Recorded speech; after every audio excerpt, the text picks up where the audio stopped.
Yo, what's going on, guys? Mush back at it with another video, another edition of best PC game deals of the week, but we're doing something a little bit different. We're upping it from 5 games to 10 games. This will allow me to mention all of the typical weekly greats, a lot of the repeat games, deals that are great but are available a lot of the time, but this will also allow me to include those games that are a little bit more niche, that go a little bit under the radar, and that's what you're gonna see with this list. So without further ado, let's get right into it, and I want to start things off with the Humble Monthly. I think this is one of the best Humble Monthlies in recent memory, and it gives you a little bit of an option. So if you sign up to this month's Humble Monthly, you have 2 options. You can either get the monthly that they're promoting, which includes 3 pretty good games. Tales of Berseria, which is an awesome Japanese RPG. You also get the open world shooter in Sniper Elite 4, that's a very good game, and you get the Minecraft-like game in Staxel. All 3 of those you'll get right away, and that's a part of the $12 early unlock. Alternatively, if you don't want any of those games, you can substitute those 3 games and instead get Rise of the Tomb Raider. Rise of the Tomb Raider is typically a game that goes for $20 during a Steam sale, so the fact that you can get it here, $12, I think that's a very good option as well if you want to forego these 3 games and go with Rise of the Tomb Raider. In all honesty, I think offering Tales of Berseria, Sniper Elite 4, and Staxel is a much better value, but if for whatever reason you do want to get ROTR, that's a great game as well, and of course we are coming up on the release of Shadow of the Tomb Raider later this year. And with the Humble Monthly, the rest of the bundle will unlock on the first Friday of September. Those usually include some more good games. For example, August month's extra unlocks included games like The Surge. Of course, I am partnered with Humble and I get a little bit of a kickback, but I've been promoting their content going back years and I really like the values that they offer. Number 2 is going to be a pre-order. A lot of you guys are excited for Monster Hunter World, where that game is 20% off over at Fanatical. You can pick it up for $47.79. In my opinion, this should probably just be the regular price for the game, considering PC gamers are getting the title 7 months after console gamers.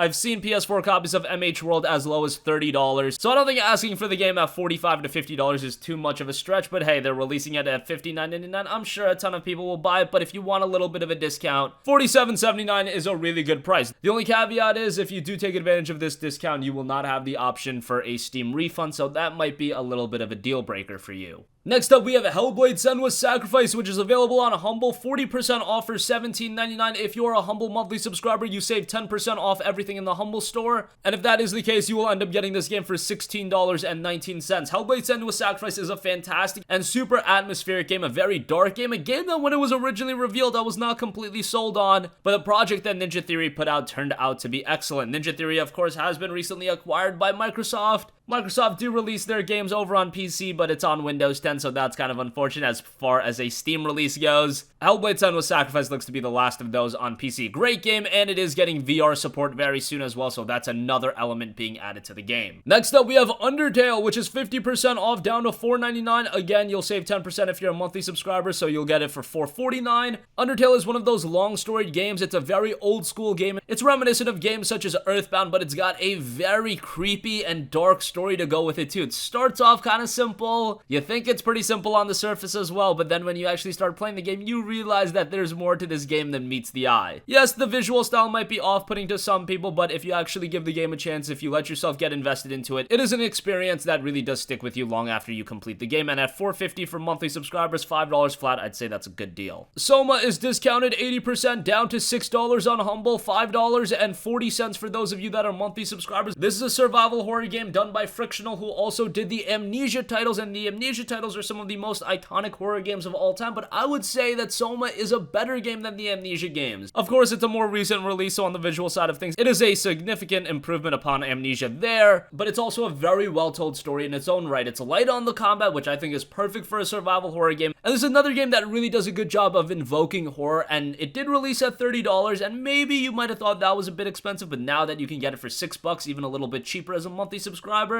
I would absolutely give Soma a look. Next up, South Park: The Stick of Truth is down to $8.90. The only drawback to this is it is a Uplay code. If you wanted it on Steam, unfortunately, you won't be getting that on Humble. You'll be getting a code for a Uplay copy, but even if you do buy it on Steam, it has to go through Uplay, so it's not that big of a deal. Let's talk about the game itself. South Park: The Stick of Truth is an awesome game, a game that really came out of nowhere for me. I didn't expect this game to be as good as it was. A South Park game that's a traditional RPG, that just sounded so odd to me, but even as someone that isn't a big fan of South Park, I just don't watch it all the time. It's not like I had anything against it, just not something I was super familiar with. I played this game and I got super into it. The humor was on point, so I imagine that if you are an avid fan of South Park, this is gonna hit home with you even more. the majority of people do prefer the Stick of Truth over the second game in the Fractured But Whole. The Stick of Truth was done by Obsidian, so maybe that has something to do with it. I don't know. They're both good games in my eyes, but Stick of Truth for $8.90 would say that's a pretty good pickup. Over on Steam, I thought I should mention, because this promotion is ending very soon, No Man's Sky is 50% off for $29.99. I've talked a lot about No Man's Sky. I'm sure a lot of you guys have heard about No Man's Sky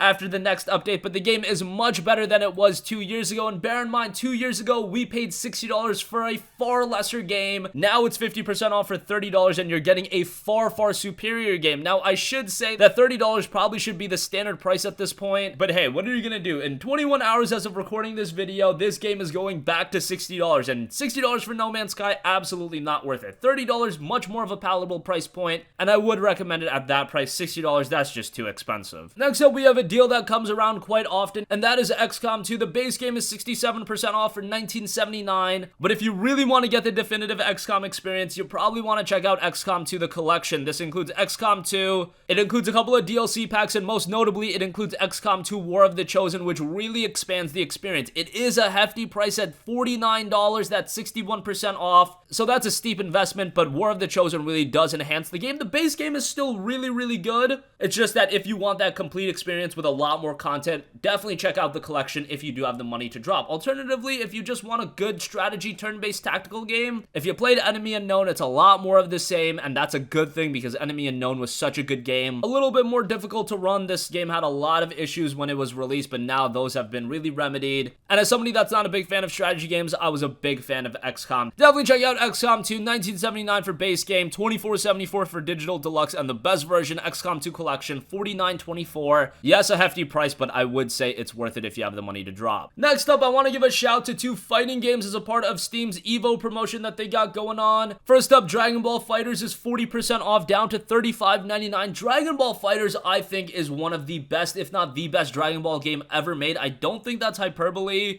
Game was done by Arc System Works, so you know you're getting a very robust and well-nuanced fighting game here, and that's what you got. You got that Dragon Ball flair going for it, but it's also got a lot of depth to its gameplay. Unfortunately, the PC community isn't super active. That's always going to be one of the drawbacks to PC and fighting games. There's around 2,000 people online right now, which is a sizable enough community to play a fighting game, but really, you're going to get the most out of it if you're playing the local multiplayer, if you're playing the single player, if you're playing arcade fights. That's where you're gonna have the most fun with Dragon Ball Fighters. The game looks super slick, and if you do go online, just be prepared to play against people that are really good. And lastly, the other fighting game I want to give a shout to, Tekken 7, 60% off for $19.99. Tekken 7 is one of the best PC fighters ever released. It is an excellent port. The game runs super smooth, and it's got a very good single player component to it as well. The games are fast paced. Usually each game lasts less than a minute, so it's a super jump in, jump out experience, but it's a game that I always find myself going back to. Again, another title with a lot of depth to it. That's what you're going to get out of these 2 fighting games. And coming from someone that hasn't been a lifelong Tekken fan, Tekken 7 was a very enjoyable game. And at $19.99, still a little bit steep of a price point considering this game is, well, 14 months old at this point. But for a quality fighting game, I don't think it gets much better on PC than Tekken 7. So that's going to conclude this video. I hope you guys enjoyed the move up to 10 games being mentioned. We got a lot of games mentioned that I typically wouldn't mention, you know, titles like Soma, titles like Undertale, great games that might not get all of the recognition in the world. Links to all of these deals will be in the description box down below. As always, guys, thanks for watching. If you have a request for a future video, you can drop that in the comments section down below. Any other thoughts, put it in the comments, and I will catch you guys in the next one. Peace out.